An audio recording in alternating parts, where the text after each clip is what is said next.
जय माता रानी दोस्तों, आप सभी का बहुत बहुत स्वागत है आपकी अपने चैनल राधा कृष्ण ऑफिशियल में।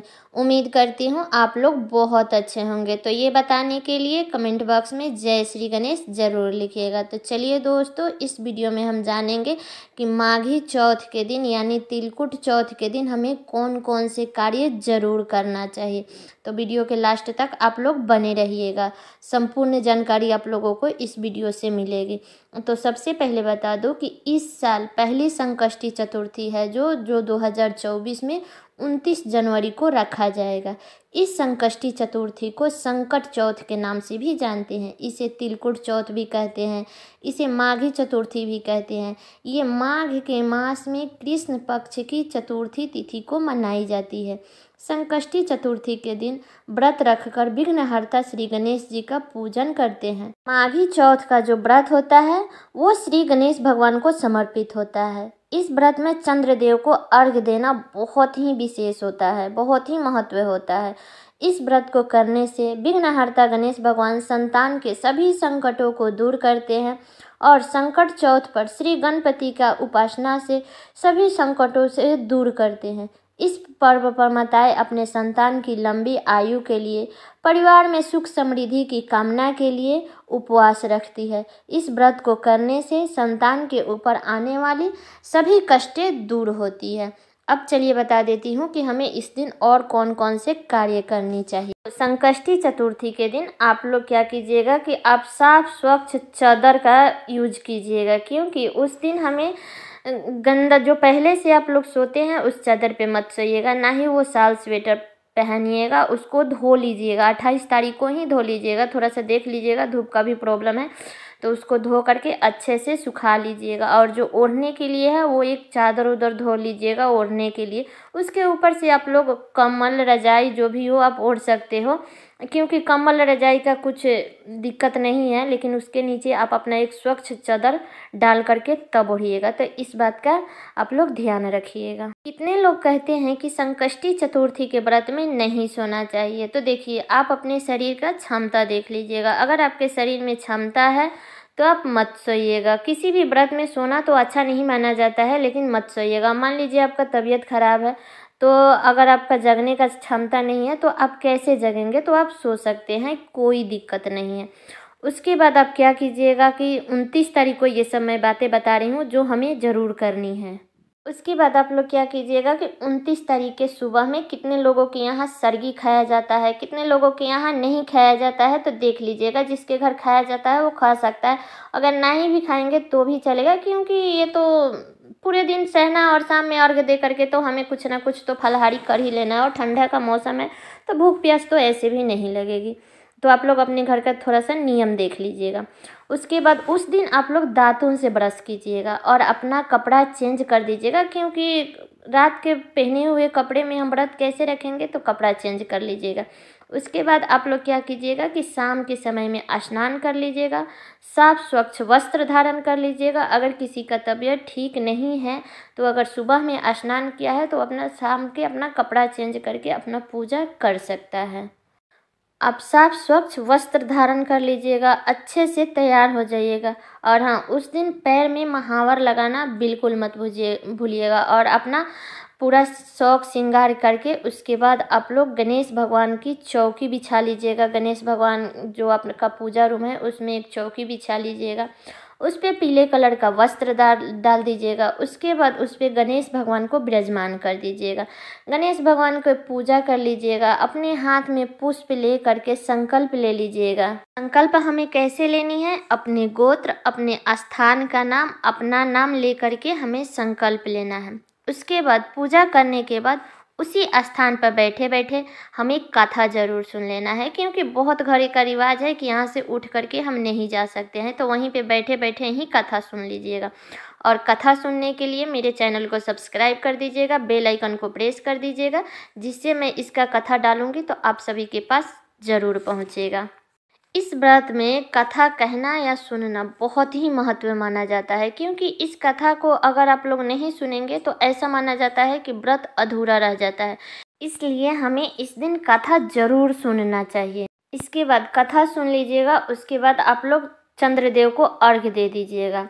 देख लीजिएगा, अगर चंद्रदेव निकल गए हैं तो अर्घ दे दीजिएगा, अगर नहीं निकले हैं तो थोड़ा देर इंतज़ार कर लीजिएगा।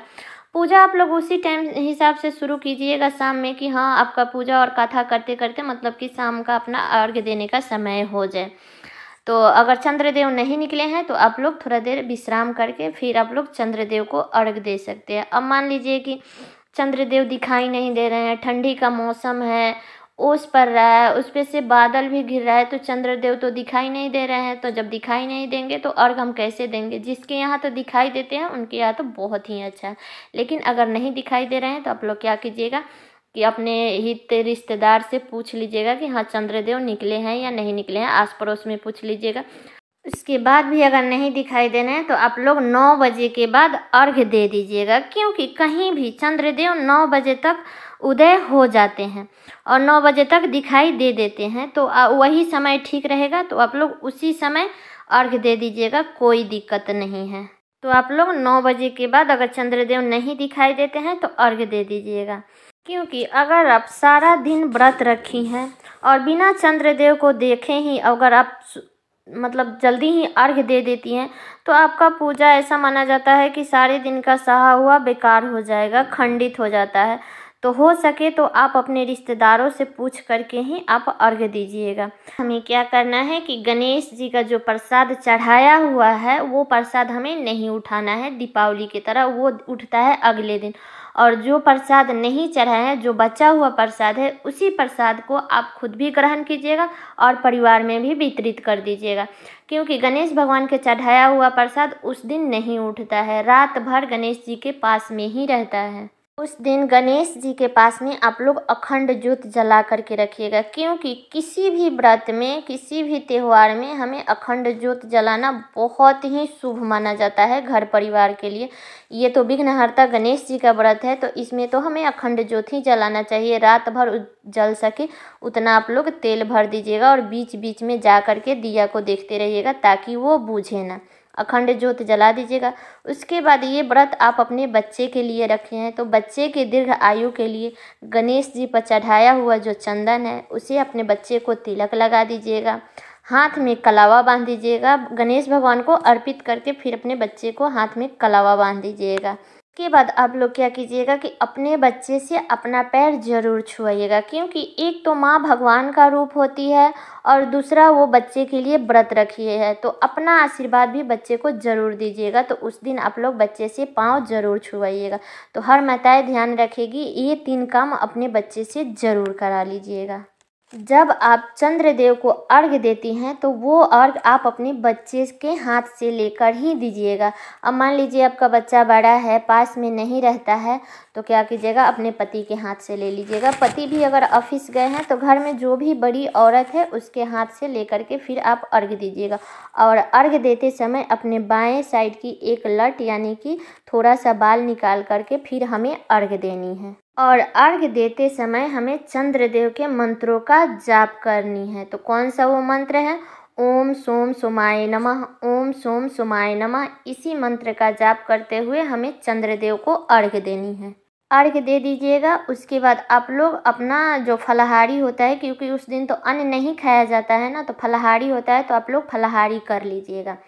और अगले दिन यानी कि 30 जनवरी के दिन हमें कौन कौन से कार्य करनी है? तो अगले दिन, उस दिन भी सुबह में उठना है और हमें दातुन से ब्रश करना है, क्योंकि ब्रश जो पहले से करते हैं उससे नहीं करना है, ना ही 29 तारीख को करना है और ना ही 30 तारीख को करना है। यानी कि आप लोग 28 तारीख से ही मत कीजिएगा। तो ज़्यादा शुद्ध तो दातुन होता है, तो दातुन मिल जाता है तो उससे कीजिए। अगर दातुन नहीं मिलता है, क्योंकि कहीं कहीं पे दातुन नहीं मिलता है, तो क्या कीजिएगा, नया ब्रश खरीद लीजिएगा, उससे आप लोग ब्रश कीजिएगा। सुबह में स्नान कर लीजिएगा 30 तारीख को, और स्नान करके उस दिन भी हमें गणेश भगवान की पूजा करनी है। पूजा करके और जो रात में प्रसाद चढ़ाए हैं वो प्रसाद आप लोग पूजा करने के बाद उठा लीजिएगा। और उस प्रसाद को आप लोग क्या कीजिएगा, अपने घर परिवार में या आप लोग आस पड़ोस में देना चाहते हैं तो उसको भी दे सकते हैं, कोई दिक्कत नहीं। उसके बाद जो चौकी है, उस चौकी को उठा करके गणेश भगवान को उठा के अपने मंदिर में रख लीजिएगा। उसके बाद उस चौकी को उठा करके जहाँ आप लोग रखते हैं वहाँ पे रख लीजिएगा। उसके बाद आप लोग पारण कर सकते हैं। और पारण में लहसुन प्याज तो खा सकते हैं, लेकिन नॉनवेज से पारण मत कीजिएगा। और पारण के दिन ज़्यादातर ध्यान रखिएगा कि हमें नॉनवेज नहीं खाना चाहिए। तो आप लोग लहसुन प्याज खा सकते हैं, लेकिन नॉनवेज नहीं खा सकते हैं। तो उम्मीद करती हूँ आप लोगों को बहुत सारी बातें समझ में आ गई होगी। तो साल स्वेटर आप लोग धो लीजिएगा और उस दिन साग ज़रूर बनाइएगा। 28 तारीख को आप लोग साग ज़रूर बनाइएगा, क्योंकि इस दिन साग बनाना बहुत ही महत्व होता है। तो साग बनाइएगा। खाए के दिन साग और बाजरे की रोटी की बहुत ही महत्व होती है। तो खुद भी खाइएगा और भगवान गणेश के लिए अपने किचन में ढक के भी रख दीजिएगा, क्योंकि ऐसा माना जाता है कि भगवान गणेश आते हैं उस दिन खाने के लिए। तो उस प्रसाद को जब सुबह होएगा तो 29 तारीख को आप लोग उस प्रसाद को लेकर के साग और जो रोटी ढके हैं उसको अपने बेटे को खिलाइएगा और अपने पति को खिलाइएगा, क्योंकि वो गणेश भगवान का प्रसाद हो जाता है। तो उसको खिला दीजिएगा। चलिए बता देती हूँ कि जिनके घर पूजा नहीं होता है, कितने लोगों के यहाँ व्रत नहीं चलता है, तो वो लोग उस दिन क्या करेंगे। तो देखिए, जिसके घर व्रत नहीं होता है, जो व्रत नहीं रखता है, उस दिन वो लोग जितना हो सके, असंभव हो, जितना मतलब शक्ति हो, उतना आप लोग गणेश भगवान का पूजा कर लीजिएगा, उतना श्रद्धा से कर लीजिएगा। तो आप लोग पूजा पाठ अच्छे से करके, अगर आप लोग विधि पूर्वक से पूजा करते हैं तो ऐसा माना जाता है कि आधा फल की प्राप्ति होती है। तो उस दिन हमें भी गणेश भगवान की पूजा जरूर करनी चाहिए, जो व्रत नहीं रखता है। तो उम्मीद करती हूँ दोस्तों कि आप लोगों को इस वीडियो से बहुत कुछ जानने को मिला होगा और आप लोगों के लिए वीडियो बहुत उपयोगी होगा। तो कमेंट करके ज़रूर बताइएगा कैसा लगा ये वीडियो। और चैनल पे नए आए हैं तो चैनल को सब्सक्राइब कर लीजिएगा, बेल आइकन को प्रेस कर लीजिएगा, जिससे मेरे वीडियो का नए नोटिफिकेशन आप सभी के पास सबसे पहले पहुंचे। और वीडियो को एक लाइक ज़रूर कर दीजिएगा, क्योंकि आपकी एक लाइक से मुझे बहुत ही मोटिवेट मिलता है। तो एक लाइक कर दीजिएगा और वीडियो को शेयर कर दीजिएगा, ताकि हर किसी को ये जानकारी प्राप्त हो सके। तो चलिए दोस्तों, मिलती हूँ अगले वीडियो में। तब तक के लिए नमस्कार।